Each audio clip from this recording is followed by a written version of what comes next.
கேழ்வரகு மாவில் கூழ் எப்படி செய்யலான்னு பார்க்கலாம் வாங்க. ஸோ இந்த மாவை ஒரு நைட்டு ஒரு பகல் நல்லா புளிக்க வச்சுக்கணும். இது மாதிரி வந்துடணும். அடுத்தது இதை ஒரு கம்பு வந்து ஒரு 3 மணி நேரம் நல்லா தண்ணியில் ஊற வச்சு வடிகட்டி வச்சுக்கணும். இந்த கம்பை நல்லா மிக்சியில் போட்டு அரைச்சிக்கலாம். இது மாதிரி நல்லா குறைன்னு அரைச்சி எடுத்துக்கலாம். இப்போ இந்த கம்பு கூட உப்பு சேர்த்துக்கணும். உப்பு சேர்த்துட்டு இந்த மாவை கரைச்சி இது கூட சேர்த்து ஒன்றா மிக்ஸ் பண்ணிக்கணும். கேஸ் பற்ற வச்சுக்கலாம். ஒரு கப்பு மாவு எடுத்துருக்கேன். அதுக்கு 1.5 கப்பு தண்ணி ஊற்றிக்கலாம். தண்ணி நல்லா கொதிச்சு வந்துடுச்சு. இப்போ மாவு உள்ளே சேர்த்து கலக்கி விடலாம். இப்போ மாவு உள்ளே சேர்த்துக்கலாம். இந்த மாதிரி நல்லா கிளறி விட்டுட்டே இருந்தாக்கா நல்லா திக்காக வந்துடும்.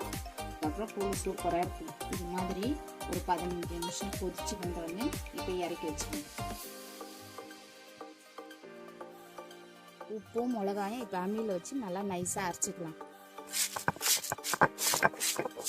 மாங்காயை நசுக்கலாம்.